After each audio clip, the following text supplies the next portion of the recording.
no me jodan. Efectivamente, es madre de un hijo de Evo Morales, de un chico que se llama Ernesto Fidel, supongo que Ernesto por Che Guevara, Ernesto Fidel Montaño, Ernesto Fidel Morales Zapata, eso es lo que se llama el niño, y su padre Juan Evo Morales Ayma y Gabriela Geraldine Zapata Montaño. La madre del hijo del presidente termine de tora negocios y que está ligada a una infinidad de proyectos con el gobierno boliviano. Esto es delito. Esto es un delito en este país. Esto se llama en cualquier país del mundo. Muy buenas noches a todas y a todos. Esto es, obviamente, Ojo con los Medios por Eladia Ayala. Invitado estelar Julio Peñalosa. Hola. ¿Qué tal? Buenas. Compañero Vázquez. ¿Cómo le va? Bien, bien, muy bien. Tranquilo, todo bien. Sí, tranquilo. Sí, ¿Qué lío? ¿Qué va a pasar con todo esto de la denuncia, las desmentidas? ¿Va a afectar o no? Bueno, ¿Qué dice la gente común? Que nosotros estamos inmersos en un mundo... Antes que lo que pueda decir la gente común, hay que subrayar la última declaración de Carlos Valverde, que hace unas horas ha afirmado que está bien que Quintana lo enjuicie, que él lo único que ha hecho es limitarse a dar la información, que no ha hecho de juez, pero acabamos de escuchar que esto es delito y esto es tráfico de influencias. Lo está afirmando de manera categórica. Así que supongo que Valverde tendrá la capacidad de hacerse cargo de lo que dice. Porque si dice eso y no puede demostrarlo fehacientemente, o cree que con un recorte periódico, una separata y un certificado de nacimiento se puede llegar a la conclusión, entre comillas, feliz para la derecha, de que esto es tráfico de influencias, realmente el periodismo boliviano de la derecha está en manos de unos irresponsables y unos improvisados. Yo no acepto que Valverde se autodenomine periodista. Para mí es un operador mediático que no es lo mismo. Vamos a hablar un rato de Valverde porque, doctor, no es un bebé de pecho el amigo Carlos Valverde. Jefe de inteligencia en el gobierno Jaime Paz Zamora. Tiene bastantes antecedentes. Hijo de Carlos Valverde Barberí, ministro de Salud de la dictadura de Banzer. Vamos a hablar en un rato de él. Ayer estábamos especulando sobre cómo serían las portadas de los periódicos de hoy sobre este tema. El Deber no lo puso en portada. No. ¿La razón? O sea, no como, no como el título principal. Pero en la portada de la web sí lo puso. Sí lo puso. La Razón no, lo puso en un costadito, Página 7 sí, lo habíamos anticipado. Las agencias como Fides y Herbol en determinado momento del día sí lo pusieron y Oxígeno creo que también. Vamos a ver la página, la portada de Página 7, per favor, en nota número 1.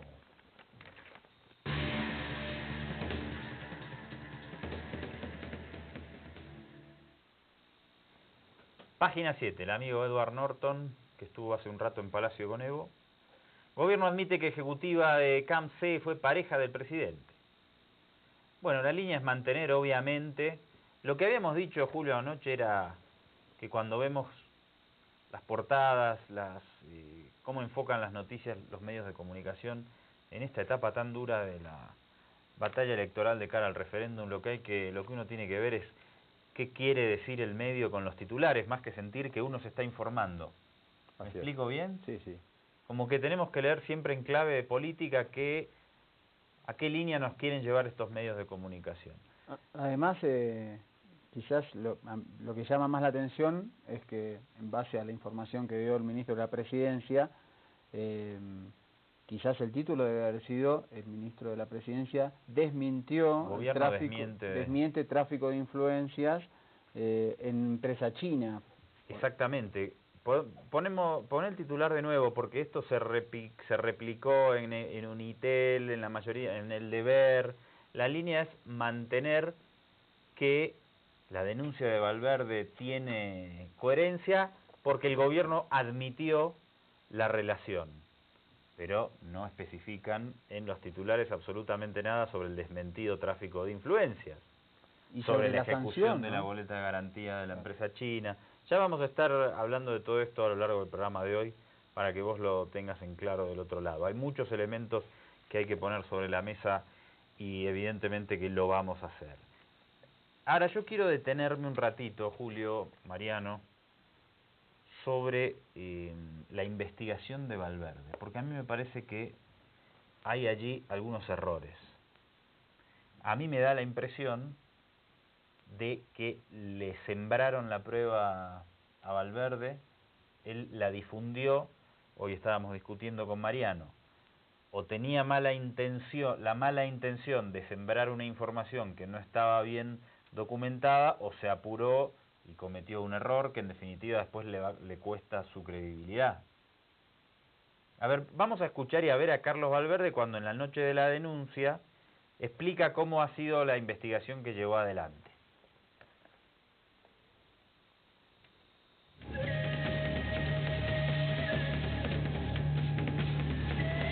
Yo no tengo la culpa de haber anotado el año pasado 2 veces el nombre de esta chica y no tener idea quién era ella. Más bien, algunos sí, entrate al Face y vas a encontrarla en un montón de cosas y la referencia a Evo Morales y qué sé yo. Pero no tenía, no la ligaba con Evo Morales porque hasta que nadie me diga ni me demuestre, pero después, ¿por qué no buscamos por ahí? ¿Por qué no lo buscamos por ahí? ¿Por qué no le brincamos por ese lado? Movámonos, busquémoslo. Hace 2, 3 días estamos mirándolo. Hoy día sacamos todos los papeles. Hoy. ¿Y por qué hoy lo mostramos? Porque hoy sacamos los papeles como para que no haya vuelta, como para que no haya duda. 3 de febrero del 2016, 3 de febrero del 2016, mostrarle, 3 de febrero del 2016, 3 de febrero del 2016. Todos los documentos son, por supuesto, esto está borrada, las firmas de las personas. 3 de febrero del 2016, 3 de febrero del 2016. Y no los estoy guardando para esperar que venga un momento político, que esto lo puede matar a Evo Morales políticamente, si lo largo más tarde. No, yo no hago cálculos. Esto salió, de nuevo el nombre, ligalo acá, fíjate lo otro, Evo Morales en la página de Gabriela Zapata Montaño del Facebook. Entonces comienza a moverte y con seguridad que vas a lograr algo. Con seguridad que vas a lograr algo. Esto se llama investigación periodística y yo creo que don Evo Morales tiene que dar alguna explicación a esta situación. Ahí yo creo que Valverde se está justificando, está diciendo me llegaron estos papeles hoy, 3 de febrero, y los presenté de una, no hay ninguna especulación en torno a esto. A mí lo que me da la impresión es que a él le entregaron esos certificados de nacimiento, en base a eso él se apura a hacer la denuncia que presenta unos flancos muy débiles en base a lo que conocemos. Vamos a ver a continuación la nota número 7, por favor.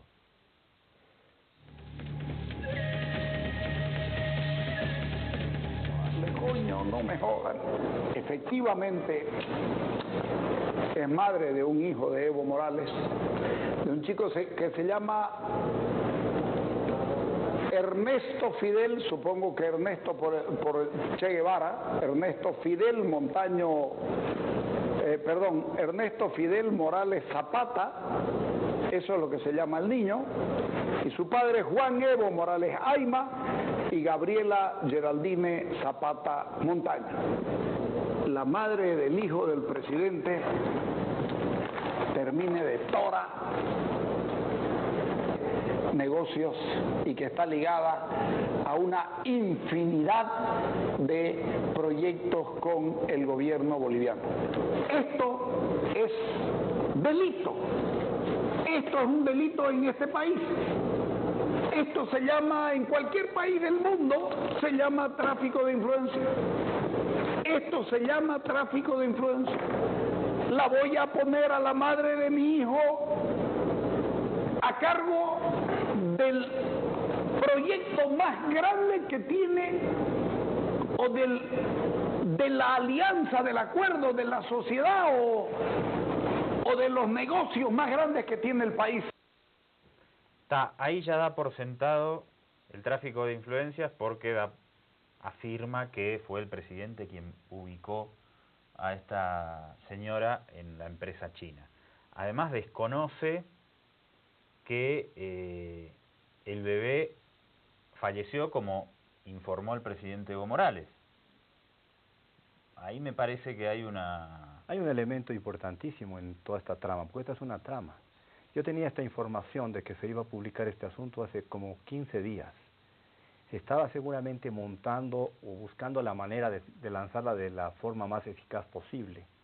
¿Por qué el domingo, en el diario El Deber de Santa Cruz, sale una separata de 8 páginas con las características de esta empresa y el tipo de relaciones que tiene con el gobierno, con proyectos muy grandes como el proyecto múltiple Misicuni, como el proyecto del ingenio de San Buenaventura, la carretera Montero-Bulo Bulo, y el proyecto del potasio? ¿Por qué sale el domingo y con 2 fotos muy llamativas de esta señora? Ahora, fíjate esta investigación, porque él dice...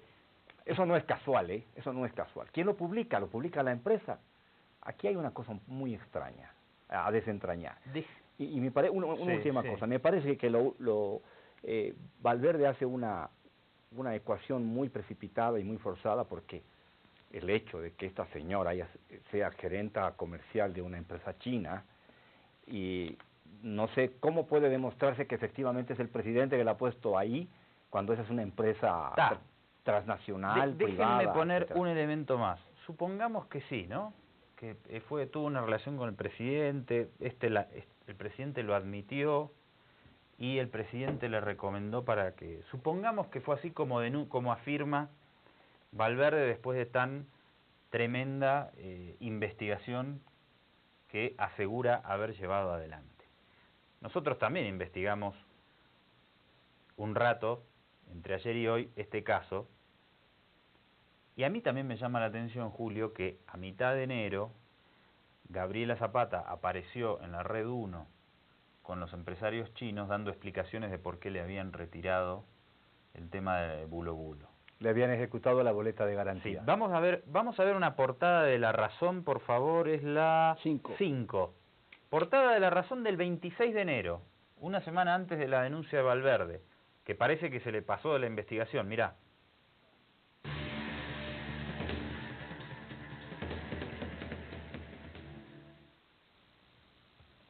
Esto es muy importante, ¿eh? O sea, una semana antes de lo que denunció Valverde. ¿No lo vio? Gobierno pide ejecutar boletas de CAMC, que es la empresa china. Déjame leerte algunas partes. Repito, 26 de enero. El gobierno comunicó ayer que solicitó a las entidades bancarias ejecutar las boletas de garantía por $20 millones de la firma china CAMC, debido a que incumplió el contrato de construcción del primer tramo de la vía férrea entre Montero y Bulo Bulo. El 14, remite la nota de La Razón, el 14 de diciembre de 2015, o sea, más de un mes antes, el Ejecutivo, o sea, el gabinete de Evo Morales, el gobierno, informó que decidió rescindir el contrato con la compañía china debido a que incumplió el cronograma de las obras de construcción de dicha línea férrea. Esto no es una decisión menor. Le ejecutaron $20 millones le cobraron por el retraso. ¿Sí? Y es mucha plata, esperá. Claros, el ministro Claros aseguró que el incumplimiento del convenio para la construcción generó un gran perjuicio por el retraso del proyecto, que busca transportar los fertilizantes que se producirán en la planta de urea y amoníaco situada en Bulo Bulo. Y hay un textual del ministro Claros. Se habló que con este tema se afectaría las relaciones bilaterales con China, pero no es verdad. Ahora nos queda retomar la contratación de una nueva empresa y ejecutar el proyecto. Está claro que esto es un conflicto muy importante, y si hubiera habido un tráfico de influencias, ya lo dijo el ministro Quintana y el presidente, pero hay que resaltarlo. lo que yo me pregunto es, en esa investigación tan sesuda que hizo Valverde, ¿por qué no se detuvo en esto? Porque dice, asegura, el presidente le entrega todos los negocios a la madre de su hijo. Pero ¿cómo? Si el gobierno acaba de rescindir y le acaba de obligar a pagar a la empresa china 20 millones de dólares. Lo que yo digo es, ¿eso él no lo vio? Lo vio, ¿O tenía pero la mala intención de...? No, lo vio. Digo, pero esto pone en entredicho su credibilidad, ¿o no? Lo vio, lo que pasa es que Valverde siempre jugó a lo que juega, es absolutamente sesgado y malintencionado. Él agarra las partes del rompecabezas que le convienen y las otras las deja fuera porque lo pueden contradecir. Esto lo contradice flagrantemente. Pero el otro problema, además de esta situación, es que vos podés decir o suponer que la relación que tuvieron el presidente y esta mujer, no podés decir que automáticamente eso genera que ella haya sido colocada ahí como una especie de testaferro o como alguien que fue puesta a dedo, sin la prueba. Es decir, no lo podés suponer solo por el vínculo. Vos me tenés que decir, tal persona fue colocada en este lugar, tengo tal testimonio o tal fuente o tal información que me indica, porque no hay, además de eso, solo lo supone por el vínculo sentimental. No da después ninguna prueba pero de que eso existe. Pero vos lo podés suponer.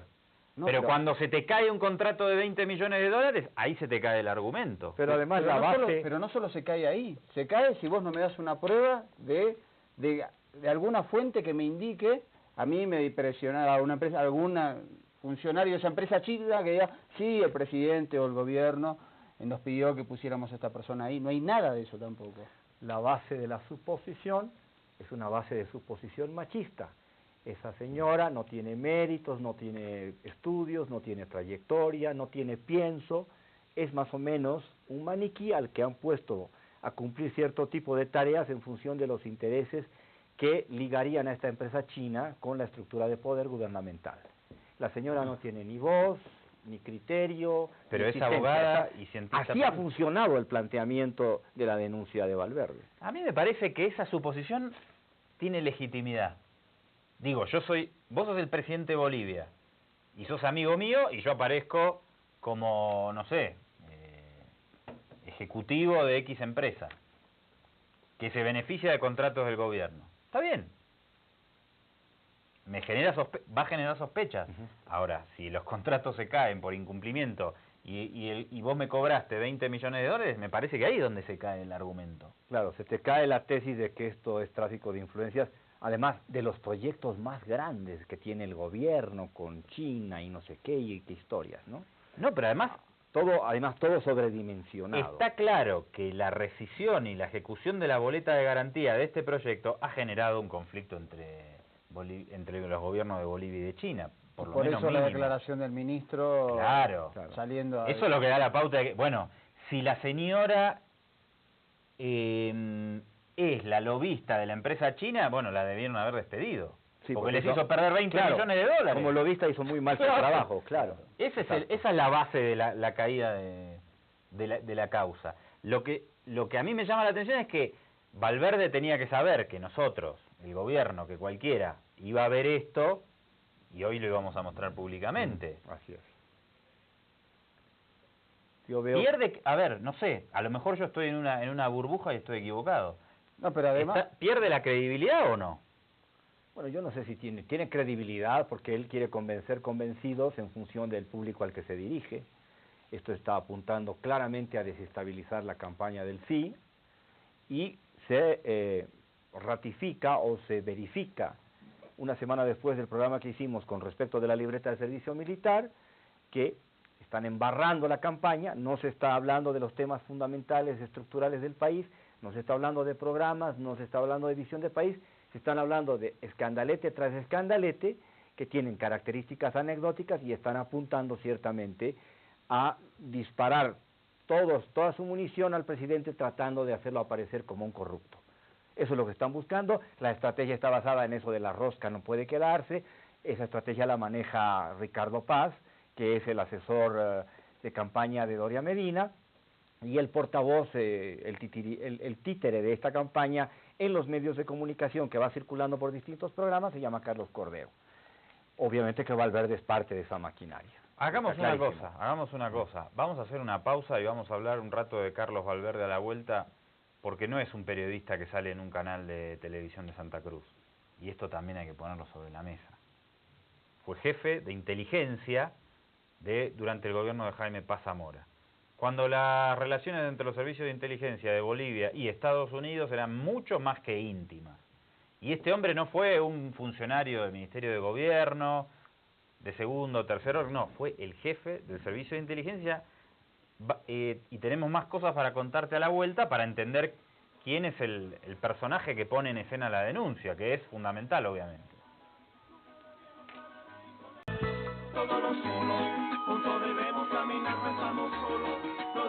Segundo bloque y dejo con los medios hoy viernes. Ahora vamos a analizar un poco quién es Carlos Valverde. Te habíamos dicho que fue jefe de inteligencia durante el gobierno de Jaime Paz Zamora. Tiene antecedentes, Julio había mencionado que es hijo de uno de los ministros de la dictadura de Hugo Banzer Suárez. Aparece vinculado, Julio, a ver si vos nos podés contar esta historia, a la muerte de dos militantes, si no tengo mal entendido, durante un operativo en el año 91, aquí en el barrio de Sopocachi, en contra de una llamada Brigada Néstor Paz Zamora que estaba llevando adelante el secuestro de un empresario. Jorge Lonsdal, el empresario Jorge Lonsdal. ¿Cómo se llamaba Miguel Northuster. Hubo un operativo policial en el que participaron de manera combinada fuerzas policiales bolivianas con expertos de inteligencia extranjeros. El ministro era Guillermo Capobianco, el ministro del Interior de entonces, y Carlos Valverde formaba parte de la estructura de funcionamiento de ese Ministerio del Interior, se llamaba entonces, no de gobierno. Era el jefe de la inteligencia, del servicio de inteligencia. Sí. No estamos los ejecutaron. Fue una especie de ejecución sumaria, ¿no? Los ejecutaron. Casi una ley de fuga. Sí. Las fotografías son escabrosas, ¿no? Recuerdo perfectamente la tapa de La Razón de entonces, aparece acribillado, semidesnudo, Northuster y un compañero suyo, que lo reducen apenas irrumpen en la casa donde tenían secuestrado a Lonsdal, y bueno, no hay preguntas, no hay detención, no hay nada, directamente disparan y los matan. En el año 93 a Carlos Valverde lo detienen por una cuestión de narcotráfico. Le quitan la visa para ir a Estados Unidos en aquella década donde esta cuestión era tan relevante, ¿no? El año 93, el último año de gobierno de Jaime Paz Zamora. Lo que queremos escenificar con esto es que no se trata de un simple periodista. Un simple periodista nunca es jefe de los servicios de inteligencia de un país, obviamente.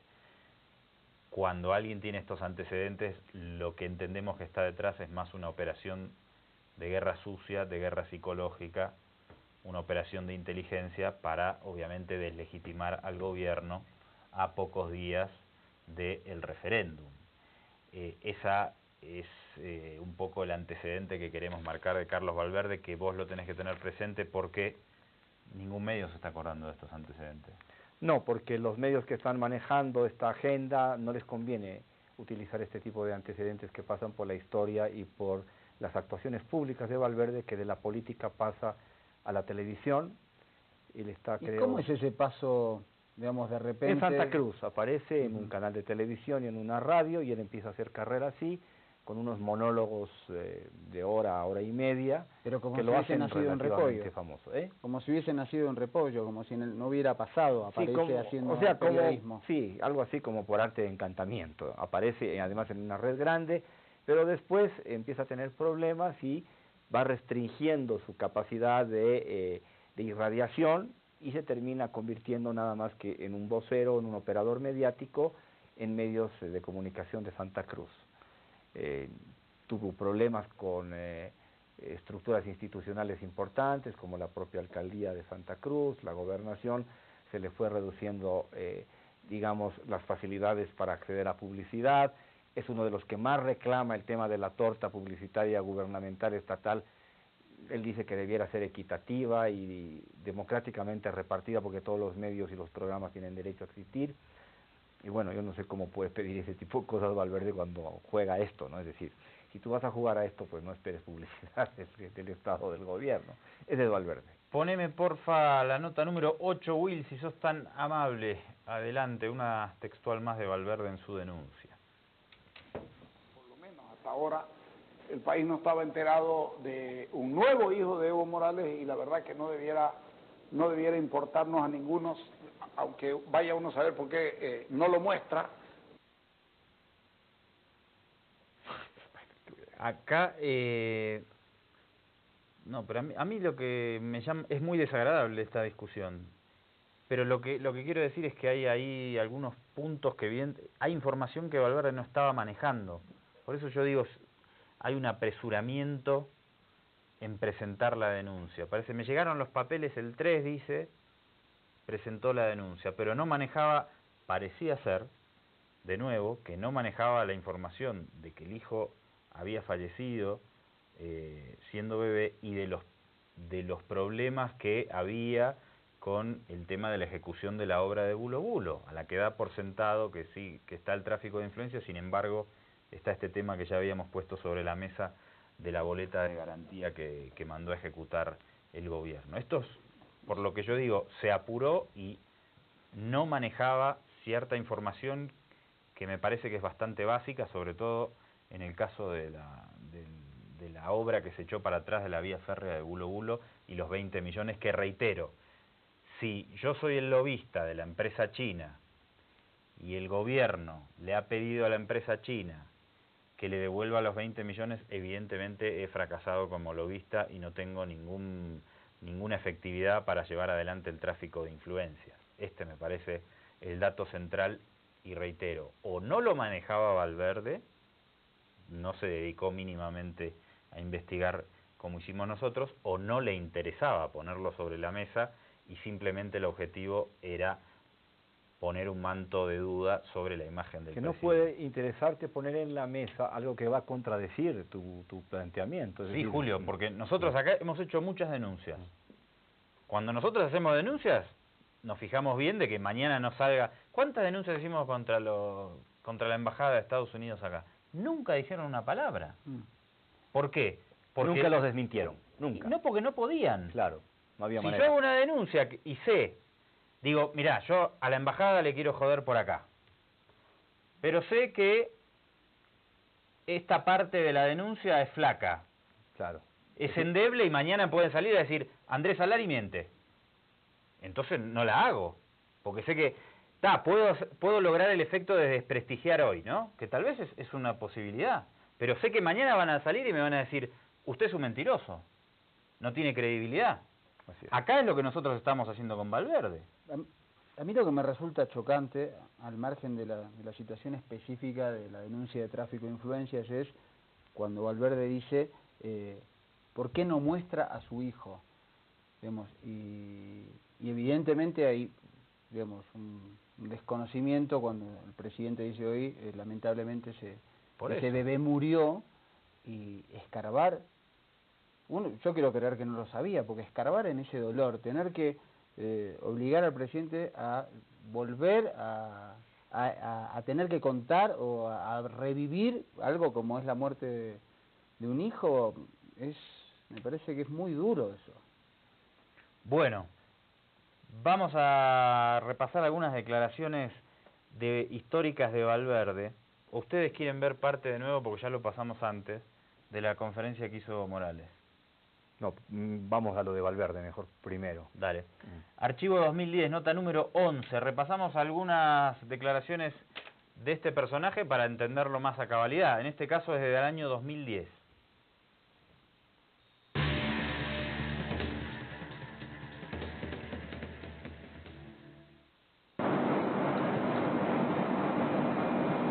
Si lo tomamos en serio, cagamos.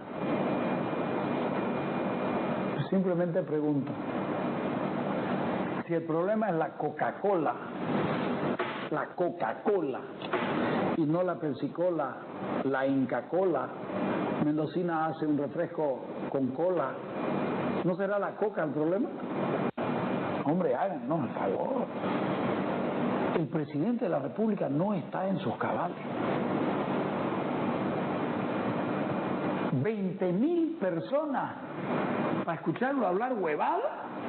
Háganme el favor, hombre. Háganme el favor.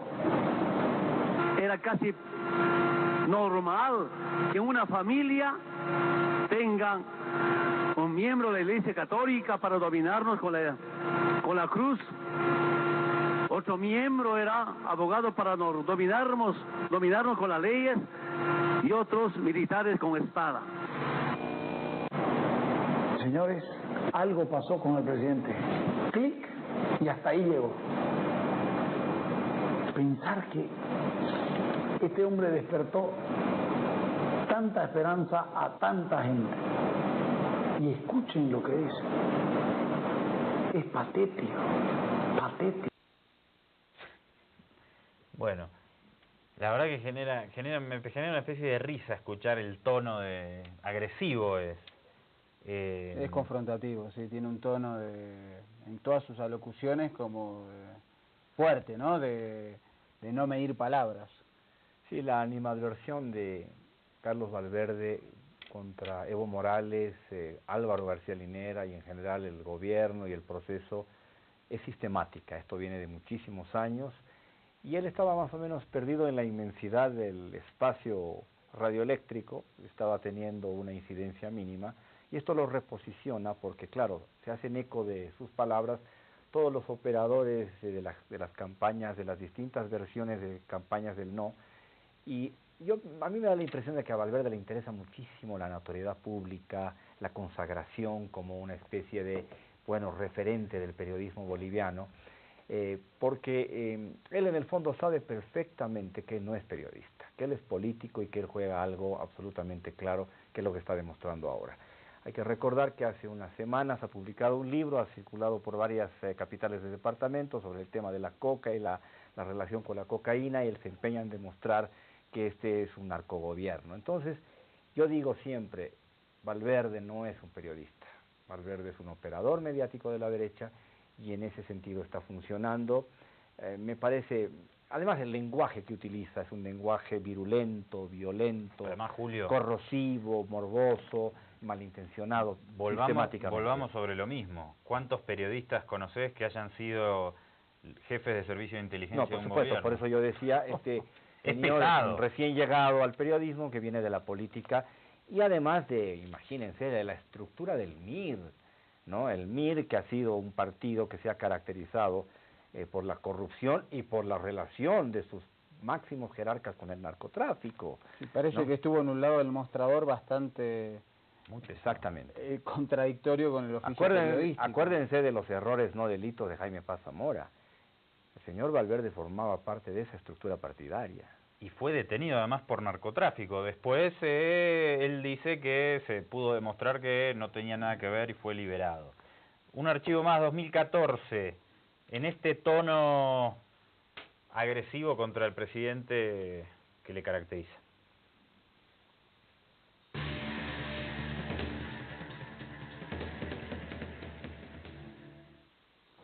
El comercio informal lo conseguí después de haber vendido 5 kilos de pichicata, o sea, de cocaína, y te venías a ser comerciante. O sea, no importa la licitud o no del trabajo, debiera importar. ¿Cuántos campesinos de la zona del Chapare hasta ingresada a la Chiquitanía de Santa Cruz viven del narcotráfico? ¿Cuántos? Acordate que se encontraban 20 a 40 fábricas de cocaína semanales solamente en el área de San Germán, que está muy próximo al Chapare cochabambino. ¿Qué hacían? Los narcotraficantes compraban la coca en Cochabamba y para evitar que el espacio vital político de Evo Morales sea contaminado con cocaína, se trasladaban a San Germán. Se pagaban en un banco los salarios de los pisadores y los traían, nosotros lo hemos denunciado, los traían desde San Germán en un colectivo para que cobren, para que hagan sus compras, los subían al colectivo y se los llevaban casi, diríamos casi prisioneros del sistema o del cartel que maneja eso de ahí. En el Alto de La Paz, de la ciudad de La Paz, en una de las zonas más populosas del país, tenés la famosa feria 16 de julio, en la que podés encontrar hasta, creo yo, hasta misiles nucleares. ¿Ok?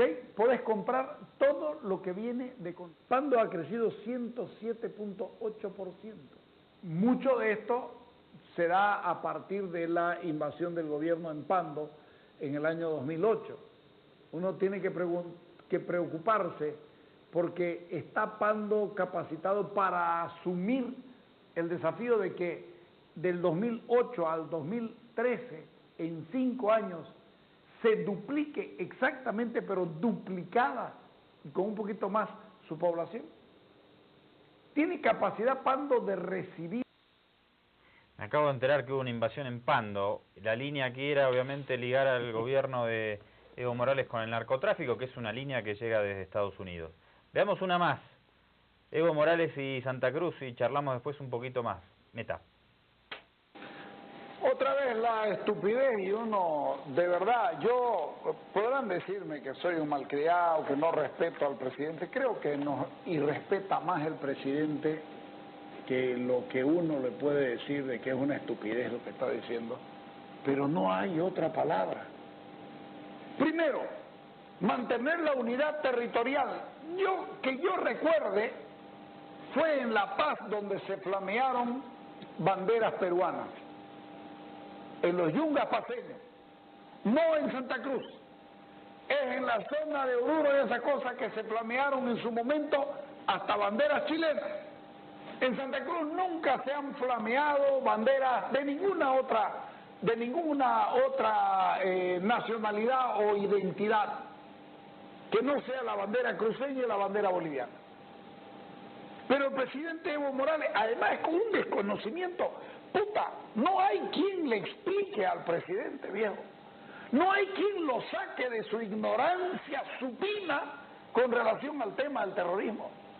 No hay quien le diga, presidente, no hay juicio de terrorismo, de separatismo. No siga hablando eso, no abra su bocaza para decir lo que no debe, porque ¿sabe qué? 1, está usted faltando a la verdad, y 2, demuestra su ignorancia, y 3, sigue cargando tinta, porque esa es la intención, no es otra. La intención es de cargar tintas, que todo el país mire mal a Santa Cruz. Claro, especialmente en Santa Cruz. Esto fue en Santa Cruz, esto fue en Santa Cruz. Y después no salen de aquí los cojudos.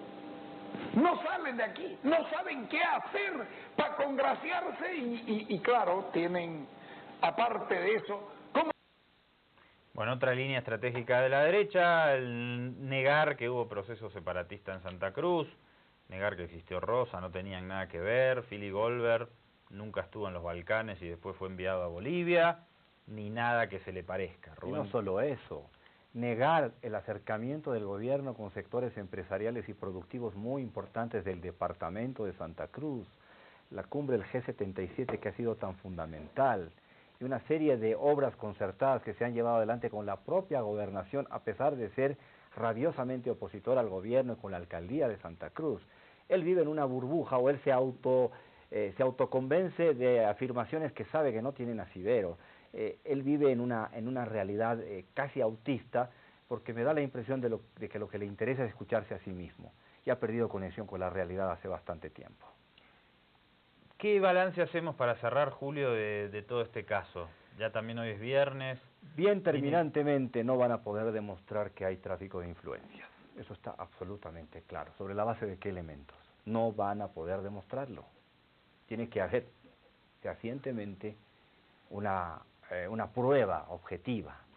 Con una señora que fue pareja del presidente hace 9 años, casi 10, que la contrata una empresa china para ser gerente comercial, ¿es eso suficiente para establecer de manera rotunda que hay tráfico de influencias? No lo van a poder demostrar. Que pierde 20 millones de dólares. No lo van a poder demostrar, no Ahora, hay manera. Esta es la última denuncia de una cadena. El viernes pasado hicimos el análisis de otras denuncias. Bueno, hay varias, ¿no? Y van a seguir. Este tema del miente que algo quedará, Sí, ¿le funcionará a la derecha? Son gebelianos totales.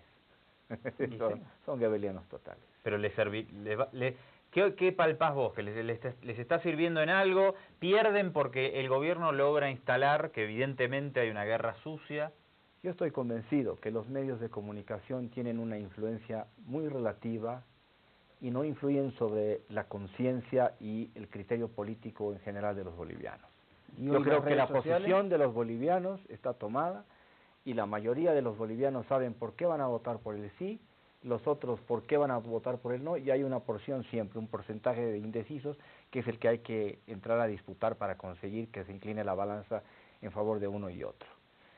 La televisión y la radio, lo dijimos la anterior semana, influyen de manera importante, pueden ayudar a tomar decisiones de manera más clara, pero yo no creo que determine, porque si así fuera, el año 2006 y en las siguientes elecciones, toda la parafernalia y el aparato de los medios de la derecha, que cargó las tintas contra Evo Morales y el gobierno de manera durísima, con las encerronas en las grandes redes nacionales como la Red 1, como Unitel, como PAT, entonces, si realmente influyeran operadores como el propio Valverde, las cosas se hubieran dado de otra forma, como sí influyeron en Argentina. Yo creo que el Grupo Clarín y su gran aparato influyó para que Macri llegara a donde está. Julio, en Bolivia creo que no pasa eso, no está pasando eso, y creo que no va a pasar eso. Quédate un toquecito más, que me quedan algunas cositas pendientes para que charlemos, vale. Y cerramos el programa después del corte.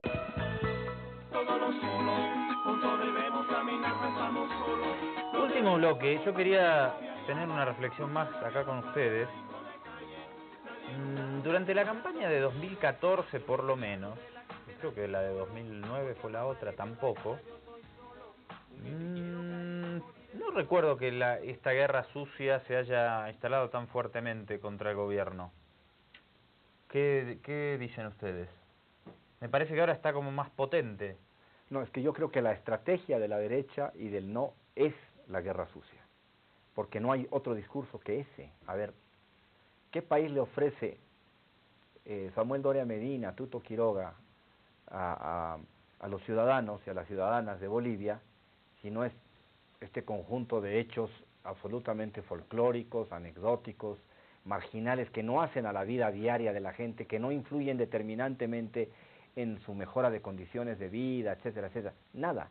Es un proyecto cara 2025 que busca pobreza cero, contra nada. No le escucho decir absolutamente nada a Doria Medina de qué país proponen o qué opción de programa de gobierno. Es que no son elecciones generales también, ¿no? Sí, pero por eso es que no puede proponer nada, tiene que destruir la imagen del presidente. De acuerdo, pero ¿no? Yo creo que se podría decir no, porque nosotros proponemos esto otro y creemos que no es justo que él vuelva a repostularse en la medida en que ya ha sido presidente en 3 gestiones consecutivas y es hora de que se marche porque la alternancia es parte del pluralismo democrático.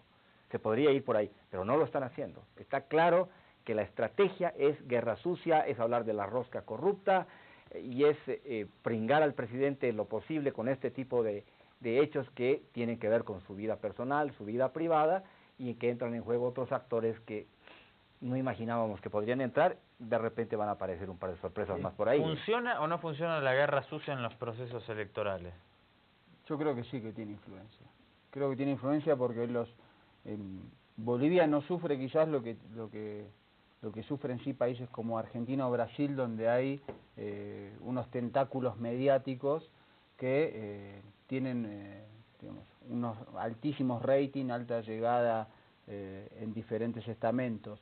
Pero me parece que lo que se observa con estas campañas es un racismo digamos exacerbado que estaba limitado en los últimos años, producto obviamente en relación a lo que decías de 2009 y 2014. En el 2009 la derecha tuvo que tener un perfil quizás muy bajo debido a los acontecimientos que habían ocurrido antes, el separatismo, la quema de instituciones, la persecución, apaleamiento de indios en Cochabamba y y en Santa Cruz. En 2014 tuvo que ponerse a la defensiva porque sus candidatos eran además representantes del modelo neoliberal, y creo que el referéndum le viene como anillo al dedo porque es poner las tintas sobre que esto se trata solo de dos personas intentando perpetuarse en el poder. Entonces están eximidos de debatir sobre proyectos políticos porque lo que tratan es una agenda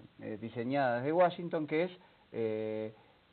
hay autoritarismo, hay crispación, hay falta de libertad de prensa, es decir, una agenda que vienen utilizando en Venezuela, en Brasil y en Argentina. La más grande demostración de una libertad de expresión ilimitada en Bolivia es precisamente lo que acaba de hacer Valverde, y toda la consecuencia mediática que eso ha tenido, y las repercusiones y los efectos.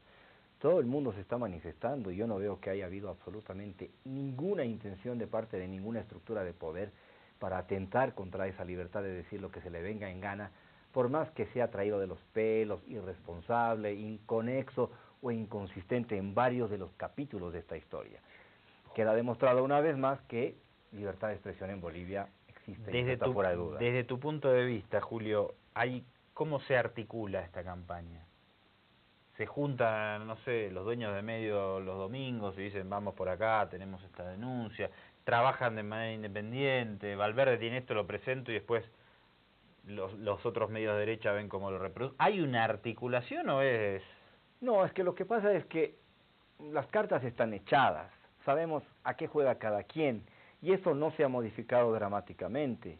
El hecho de que ahora hayan dos medios más o menos simpatizantes del gobierno, dos medios televisivos, no modifica en nada el mapa mediático de Bolivia, es prácticamente el mismo.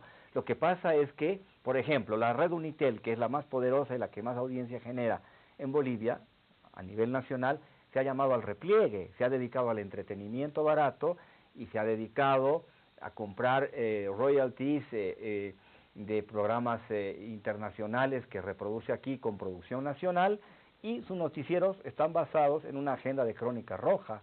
Prácticamente no están haciendo absolutamente nada que vaya más allá de lo informativo, digamos, descriptivo en materia política.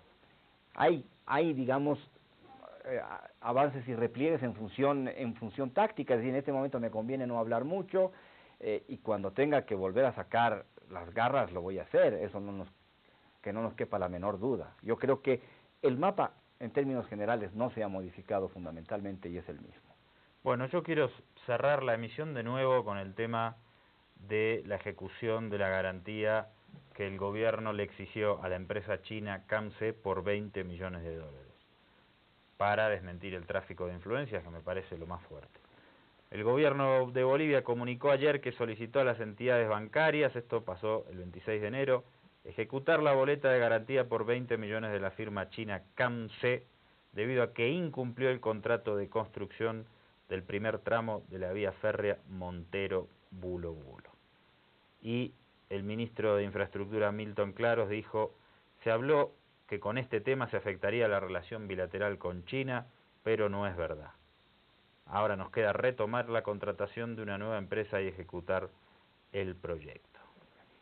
Y repetimos que si alguien ubicó a Gabriela Zapata como lobista del gobierno ante la empresa china, o viceversa, como se quiera buscar para generar un beneficio mutuo, no hubiera existido este conflicto que le generó una pérdida a la empresa nada más y nada menos que de 20 millones de dólares. Bueno, eso aparte es una actitud de un Estado fuerte que en general ante empresas extranjeras, otros estados no actúan de esa manera. Sí, aquí se ratifica eso de que el presidente Morales ha sostenido en todos estos años, ¿no? Bolivia necesita socios serios y no patrones como sucedía antes.